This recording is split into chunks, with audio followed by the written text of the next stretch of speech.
The Entrepreneurial Journey Podcast. We're talking business and building a culture that's kick-ass. Where we make it happen, grab your seat, let's have a blast. At the Entrepreneurial Journey Podcast. Hello and welcome to the Entrepreneurial Journey Podcast. Today I have Kirsty Heap with me. Hello, Kirsty. Hello, thank you very much for the introduction. That's all right. How are you doing today? Yeah, I'm doing well, thank you. It's a nice morning and I always like kind of getting up early and starting my day as I mean to go on. What's early for you? Well, yeah, that's true, isn't it? Early for me is not early for someone else. So early for me is 5:30. So I get up and I get outside. This morning I did a 15-minute workout and then I was outside in nature, taking my walk, giving myself that thought process of what is today going to look like? What am I wanting to achieve today? And I'm very proud to say that I'm dyslexic. That is the area I work in. So I work in inspiring people that are neurodiverse. I work with companies to explain to them what neurodiversity is. How do they support their employees? Because that whole kind of journey and aspect is really important to me. So, and I've learned from being dyslexic myself, one of my strategies is I get up earlier than what I need to then go and do my morning routine, which is where this all comes from, because I know that by spending time in the morning on me, going outside into nature, doing a bit of journaling, doing some reading, sets me up right for the day. And it sets me up right for making sure my dyslexia doesn't come up to play in its frustrations ways so much, shall we say. Okay, God, there's so much material in that. I'm going to have to go back. Sorry.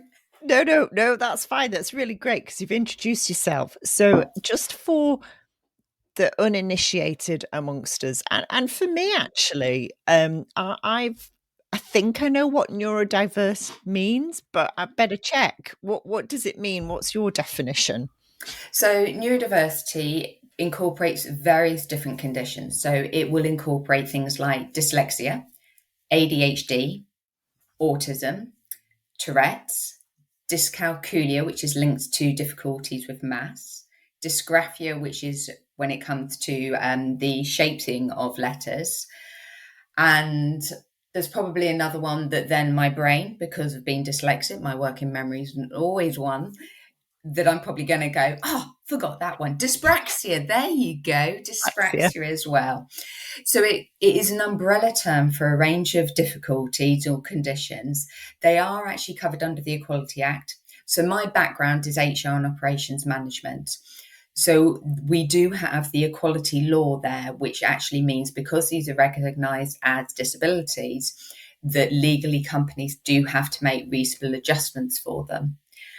Now, lots of people think reasonable adjustments and they see pound signs and dollar signs coming out of their heads. And it's like, no, it's not always about that. Don't get me wrong. Yes, there are some things that will cost, but it's having that general understanding. If we can all understand everybody, it makes it easier. So I think in a different way. I think and I process and I learn in a different way to what somebody that is neurotypical, which is basically the predominant of us. I just think differently to what society really is used to.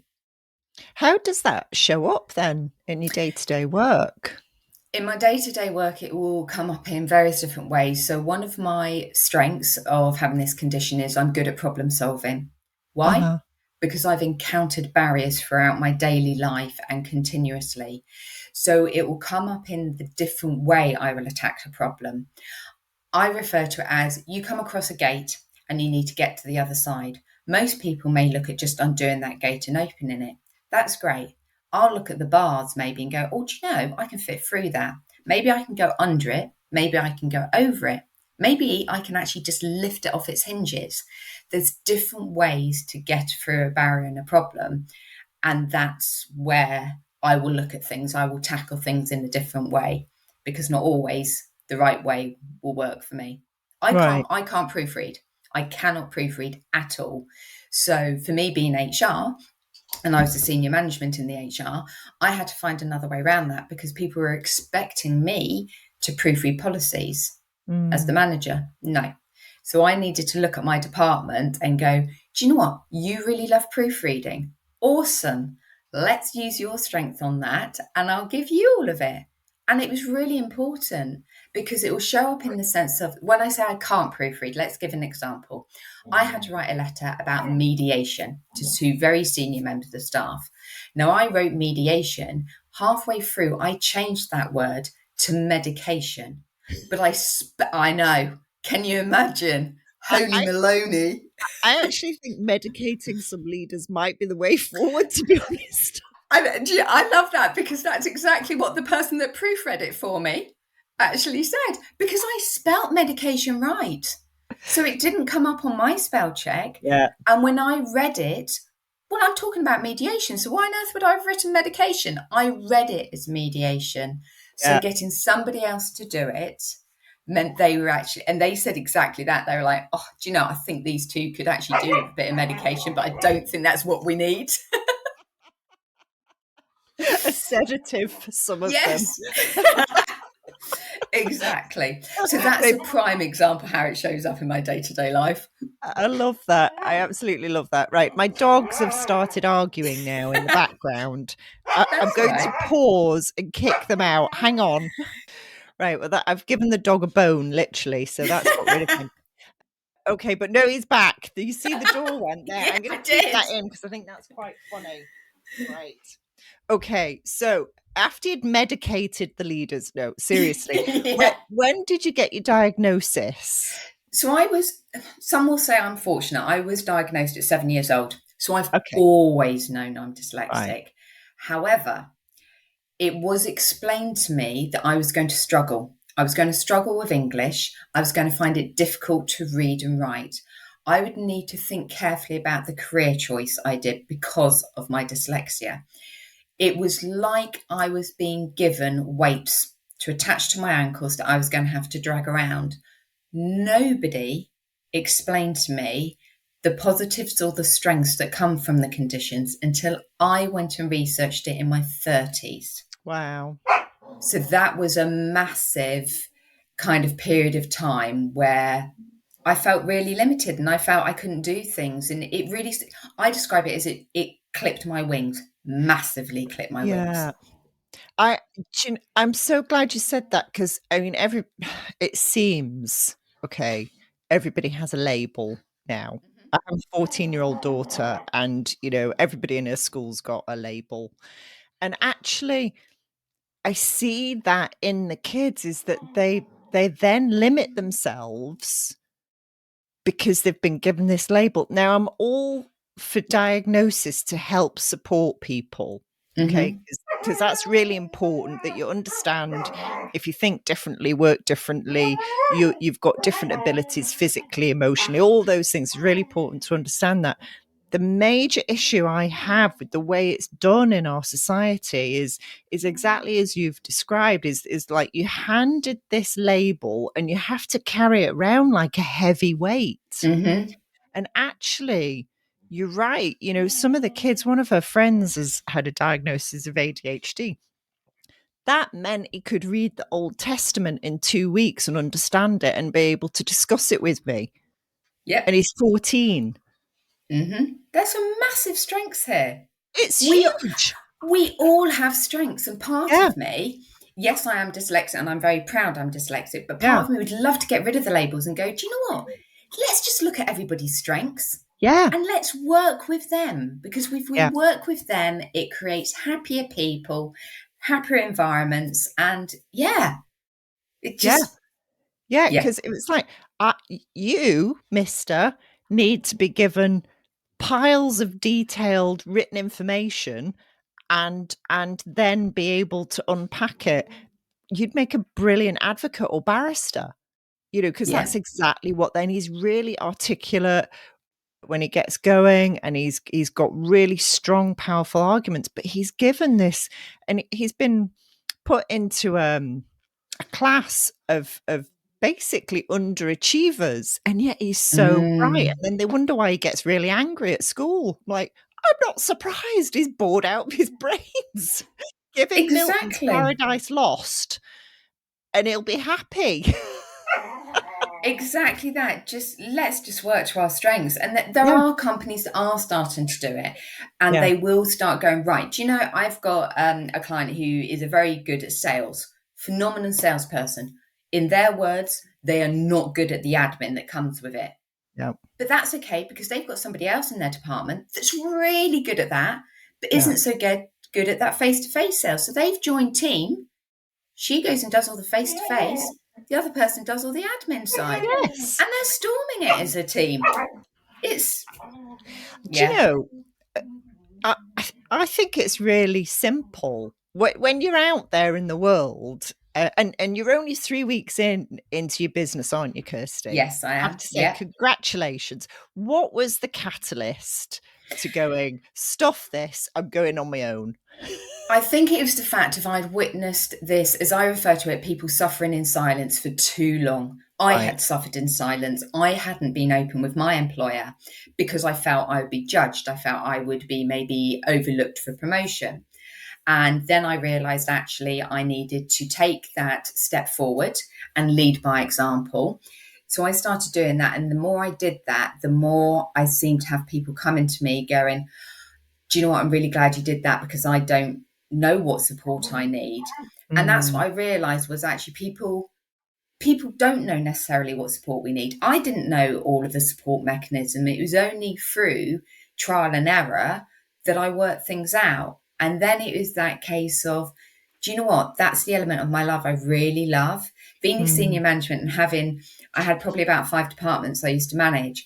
And I loved working with those people that were neurodiverse and managers of those departments to help them develop those strategies. And I was like, wow, at 40 odd years old, I've now worked out what it is I want to do. And that's cool. I know. So then it was a case of, right, how am I actually going to implement that? How am I going to create that change?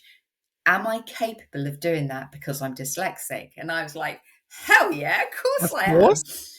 So look at the problem, figure out the strategy. And I started it small. So I know for me, I couldn't just stop my job and jump 2 feet in. That's not how I work as a person. I have 5 kids. I have a mortgage. My husband's You have 5 self-employed. kids. I have 5 kids. Yeah, I say kids. There's only one that theoretically is a child because they're not 18 till August this year. Right. But yeah, there's 5 between 23 and 17. Wow. Yeah.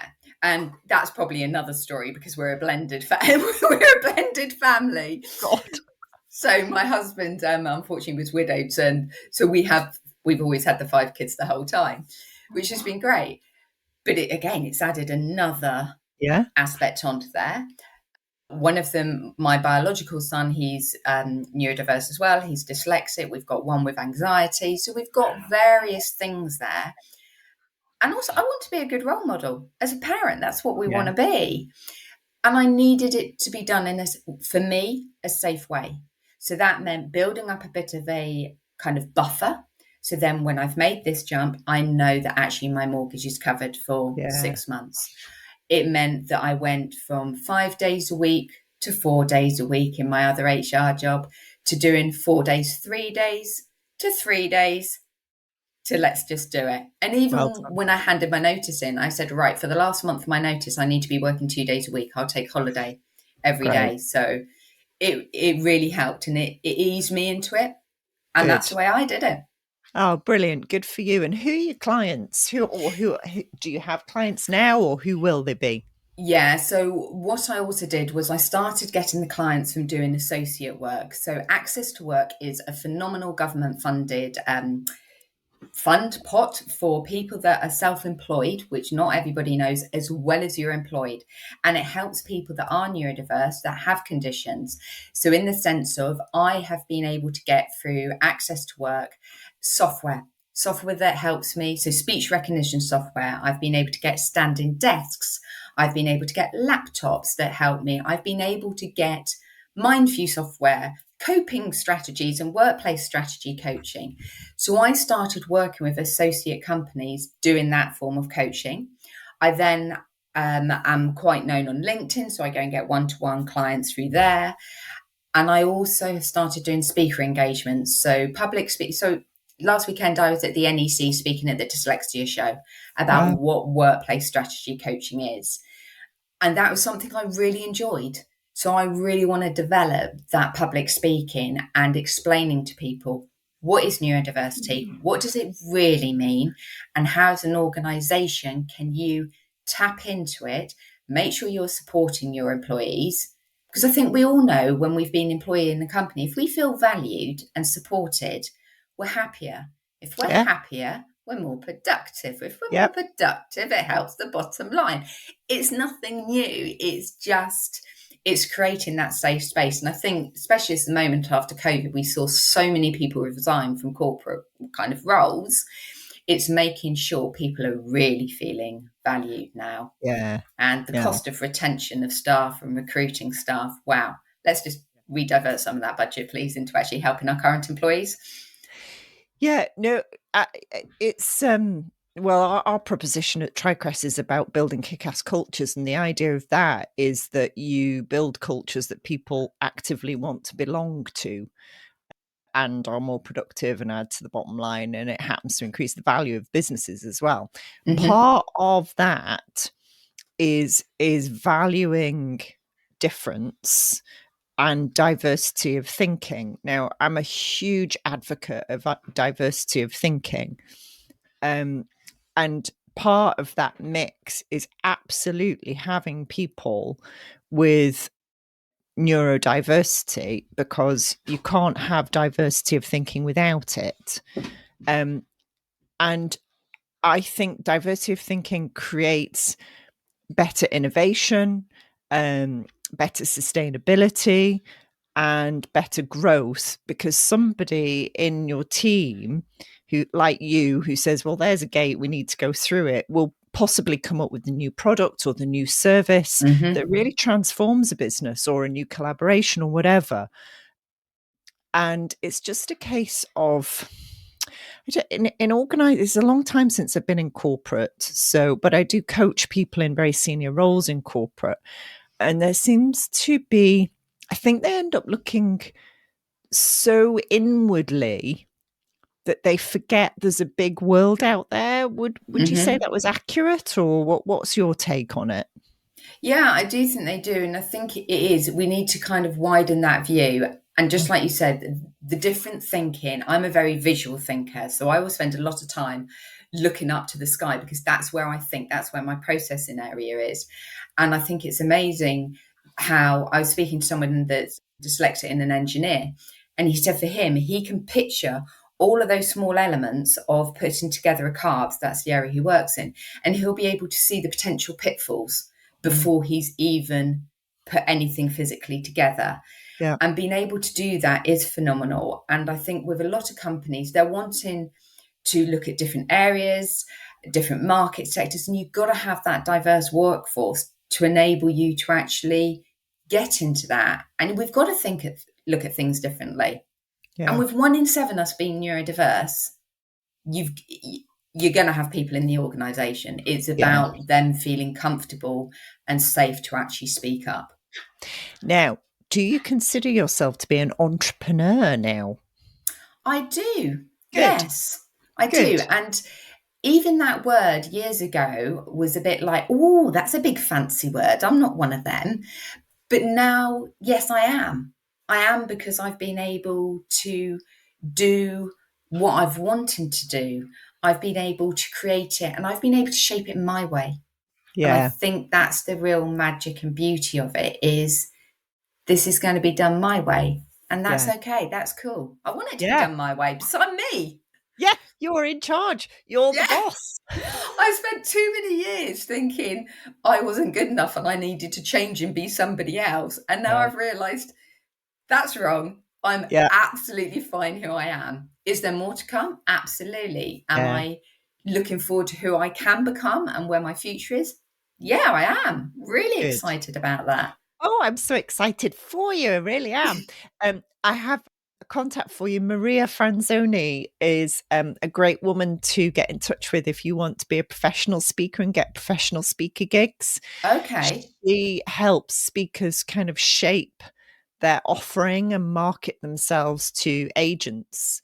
So after this, I'll put you in touch with Maria. I actually did a podcast interview with her, so you can look back at the podcast and listen to her. She's great. She's got decades of experience as a running a speaker bureau, and she's now flipped over, as I say, to setting speakers up to succeed.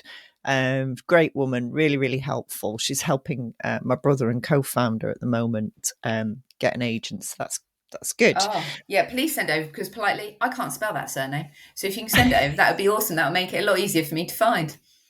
You're assuming I can spell it. I am, but I'm hoping you've got more of a chance than what I have. And that's the thing, though. It's even having the confidence to go, can you actually send that to me? Years ago, I wouldn't have done that. I would have gone away and been Googling Maria FR speaking person. I would have started looking and going through your podcast. I would have spent hours doing that instead of just asking you the question. Oh, okay. Because I wouldn't have wanted to feel judged that I didn't know how to spell, sound, break down a word. Okay. So that's really interesting. And that's given me a super useful insight into how I can't understand how you feel, but that's given me an insight, because I would have no problem going, can you spell that for me? Mm-hmm. Yeah. And that's a really subtle but very important difference, isn't it? Huge. And I've had to ask people to spell things 3 or 4 times.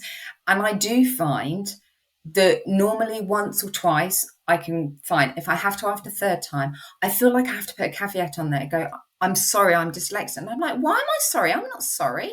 Yeah. I am dyslexic. So it is about gaining that confidence. And that's why my whole journey started by putting at the bottom of my email signature, I'm proudly dyslexic. Okay. And I did it because I saw it in a book actually called The Bigger Picture Book of Amazing Dyslexics. And I can't remember exactly who. I think it was someone called Pip in there, put delightfully dyslexic. And they're all famous or well-known people. And I was like, I like that. Yeah. But what I noticed was when I did it, I wasn't rereading my emails 10 times before I sent them. And this took me probably about a month and a half to notice that I only read them maybe 4 times before I sent them. And I was like, but why? I kind of got that inquisitiveness, what's going on here? And I suddenly realised, well, I've already told you I'm dyslexic. So if there's a spelling error in there, I hope you'll be kind enough to understand. And actually part of me, one of those changes that had been attached to me as a child, released. And I was like, it's fine. Mm-hmm.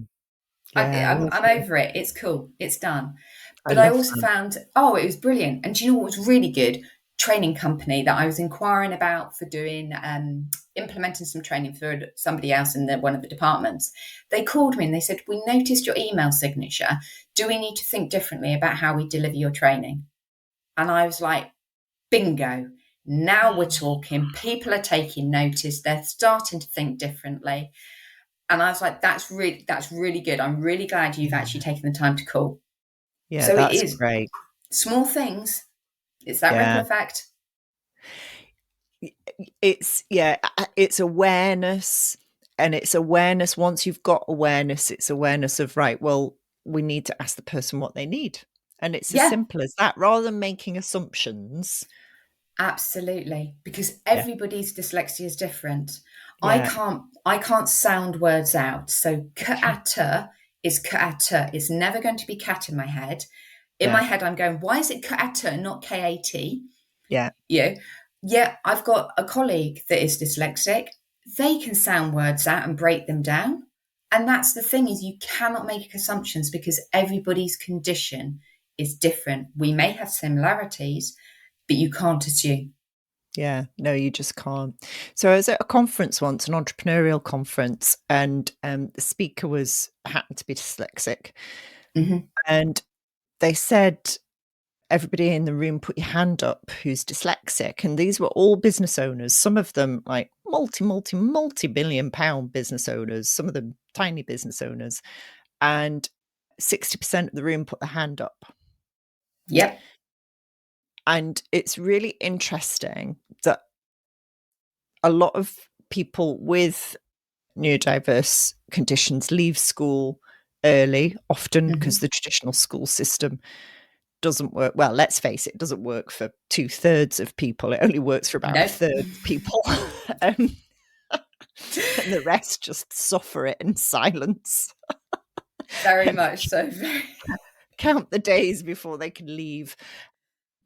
And so a lot of them had left school with very few qualifications, if any, and just I loved the way they'd found their path, like you described, through that trial and error. Well, I need to find what works for me. I need to find what works for me, and it creates that creative thinking and that innovation that you need in business. So where do you think you're going to take your business? What are you going to do with it? Well, I'm going to spread my wings and I'm going to fly high, definitely. Yeah. And for me, it's about inspiring other people to have that confidence within themselves and to help grow that confidence. Yeah. Whether they, especially those neurodiverse people, I want to help them to grow in that self-confidence, because I think a lot of it is around that. It's also about identifying those strategies to help us. So like I say, one strategy I have, so my diary is color-coded. Anything is blue is a meeting or something that a client meeting, a company, non-negotiable, I can't move them. Any admin tasks are yellow and green. Okay. So when I'm looking at something to book someone in, I just know they cannot be in a blue box because they're non-movables, but my yellows and greens I can move. I couldn't tell you what is in those particular boxes at a glance. I just know what they are. Now, that's been a really quick strategy for me when I'm booking clients in that has saved me so much time, because there's a real quick eyesight. I can go, there are gaps, those ones I can move, those ones I can't. Whereas before I had to spend time reading them because they weren't color-coded. So it's about helping those strategies. And for me, it is about really breaking into work with other organisations to go, you have neurodiverse staff. Company retention is always difficult. Let's look at what we can do. Do you actually understand what neurodiversity is? And a lot of what I do is doing awareness sessions with companies, talking them through what is neurodiversity, the strengths, the frustrations of it, and strategies they can put in place to help people. Yeah. And when you do those talks, do you have anybody sort of in the room going, oh my God, that I think I might be neurodiverse? Yes. Yeah, right. I have people. And that's the other thing. Lots of people will have different neurodiverse traits anyway, just naturally. But it's when they're really impacted, or the severity of them is much larger. Yeah. So, another one of my strategies is when I'm doing public speaking or anything, the next day I do not book any client meetings because I'm mentally and physically drained from it. Right. In the morning, then I will take a different stance. I'll do different admin tasks in the morning. And even those admin tasks I will look at and go, there are ones I could do. I wouldn't go and sit down and do my accounts. Let's put it that way. No. They're the joyful things, looking at the time of year that we've all got to go and get ready into. I would advise you to get a bookkeeper and outsource those as soon as you possibly can. I have, and that's the other thing I've made a conscious decision is the accountant I have actually is the accountant who my husband uses. But the reason I'm using them is because they disclosed to me about their dyslexia, which they don't do to other clients. And I said, and because you're dyslexic, I will use you because I want to try, and not 100%, I know, but I want to try and use and utilize other people who are neurodiverse to help me build what I'm about, because that to me is also then, it's just been what I'm all about. Yeah, absolutely. Absolutely. I think what you're doing is absolutely fantastic. And the more people that can understand how other people's brains work, the better. And the more organizations embrace, enhance, and utilize that diversity, the better, because there'll be better places to work. There'll be more fun apart from anything else. Much more interesting. Yeah. And I think a lot of things, the amount of places I see that underestimate reflection, when you do something, when you do a project, when you do a task, whatever it is, that period of reflection is really important.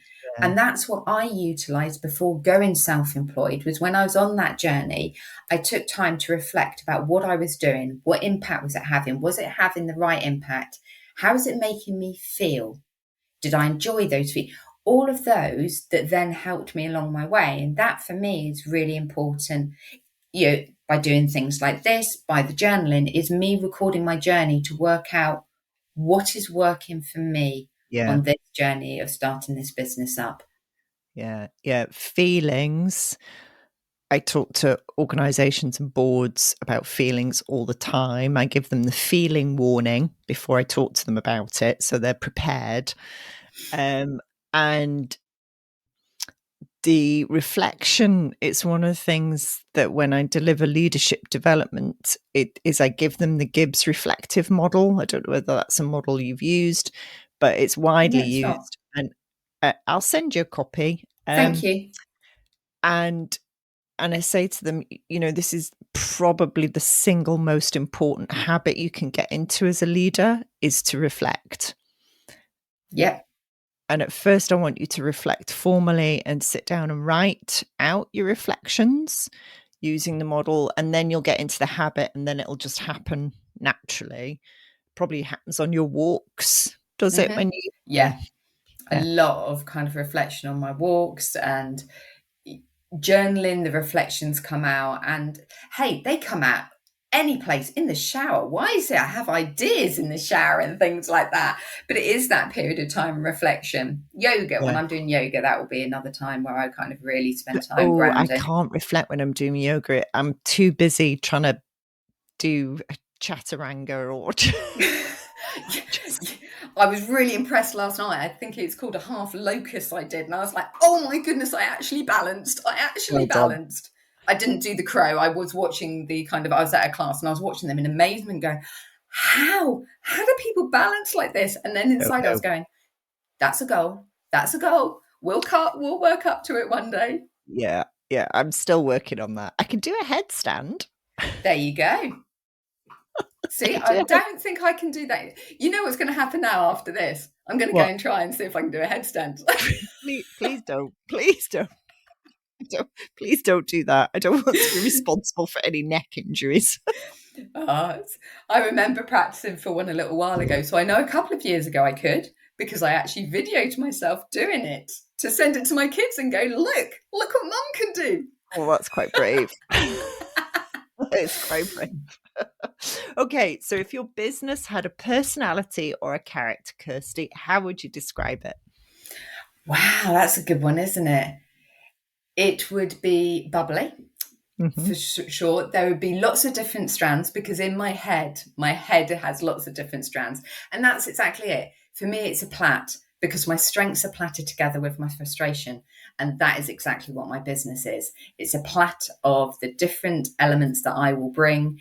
And it is bubbly, informative, inspiring, and supportive. Wonderful. That's amazing. Thank you so much for your time today. I really appreciate it.